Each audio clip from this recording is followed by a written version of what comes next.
السلام علیکم دوستو، اگر کسی کی اتفاقاً کسی نامحرم عورت پر نظر پڑ جائے اور وہ فوراً پھیر لے تو اس کو گناہ نہیں ملتا، لیکن اگر کوئی بدنگاہی کرتا ہے اور نامحرم عورت کو گھور گھور کے دیکھتا ہے تو وہ گناہ گار ہوتا ہے۔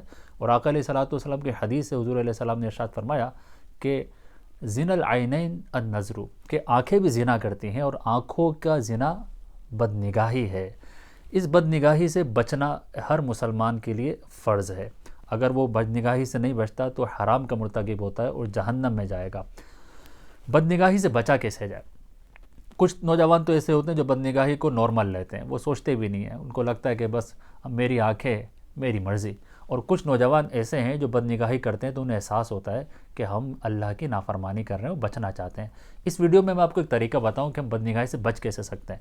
دیکھیں، جب بھی کوئی بیڈ بیہیویئر ہے، اگر ہم اس کو اپنی لائف سے نکالنا چاہتے ہیں نا تو اس کے 3 اسٹیپس ہیں۔ نمبر 1، جب بھی کوئی بیڈ بیہیویئر ہوتا ہے تو اس سے پہلے کوئی پرومپٹ ہوتا ہے، کوئی ریمائنڈر ہوتا ہے۔ اگر ہم اس ریمائنڈر کو ریموو کر دیں تو بیڈ بیہیویئر بھی ہو نہیں سکتا۔ مثال کے طور پر آپ فوکس ورک کر رہے ہیں لیکن سوشل میڈیا کی نوٹیفیکیشن آپ کو ڈسٹریکٹ کر رہے ہیں، تو کیا کرنا ہے؟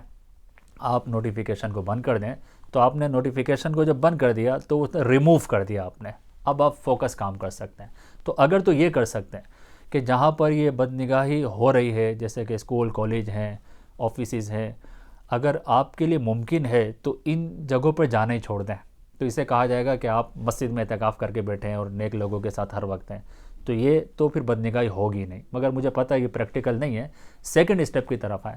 سیکنڈ اسٹیپ یہ ہوتا ہے کہ آپ ایوائڈ کرنا شروع کر دیتے ہیں، یعنی آپ ضرورتاً جائیں۔ آپ مارکیٹ میں جاتے ہیں، دکان پر جاتے ہیں جہاں پر عورتیں بے پردہ ہوتی ہیں، لیکن آپ صرف ضرورتاً جاتے ہیں، بلا ضرورت نہیں جاتے۔ اسے کہتے ہیں کہ آپ ایوائڈ کر رہے ہیں۔ تیسرا طریقہ ہوتا ہے اگنور کرنا، کہ آپ جا رہے ہیں مگر بدنگاہی نہیں کر رہے بلکہ نگاہوں کو جھکا کر اگنور کر رہے ہیں۔ اور یہ اگنور کرنے کا طریقہ قرآن میں بھی اللہ تعالیٰ کی طرف سے ارشاد فرمایا گیا ہے۔ سورۃ النور میں اللہ تعالیٰ ارشاد فرماتا ہے قُل لِّلْمُؤْمِنِينَ يَغُضُّوا مِنْ أَبْصَارِهِمْ، اے حبیب مسلمان مردوں کو حکم دے کہ اپنی نگاہوں کو نیچی رکھا کریں۔ اب یہ خدا کا حکم بھی ہے، اور سائیکولوجسٹ بھی کہتے ہیں کہ اگر آپ کی نگاہیں نیچی رہتی ہیں تو جب پرومپٹ ہی نظر نہیں آئے گا، وہ عورت ہی آپ نہیں دیکھیں گے، تو پھر بدنگاہی بھی نہیں ہوگی، اور جب بدنگاہی سے بچ جائیں گے تو پھر آگے کے جو گناہ ہیں ان سے بھی نجات مل جاتی ہے۔ اور یاد رکھیے، جو بدنگاہی کرتے ہیں ان کو جسمانی بیماریاں بھی لگتی ہیں، اور اس میں سے ایک بہت بڑی بیماری ڈپریشن ہے، کہ وہ ڈپریس رہتے ہیں، بے چین رہتے ہیں، بے قرار رہتے ہیں۔ قربان جائیں مذہب اسلام کی تعلیمات پر کہ اگر کوئی بدنگاہی سے اپنے آپ کو بچا لے تو اس کو پیس نصیب ہو جاتا ہے، سیٹسفیکشن ملتی ہے۔ دعا میں یاد رکھیے گا۔ السلام علیکم۔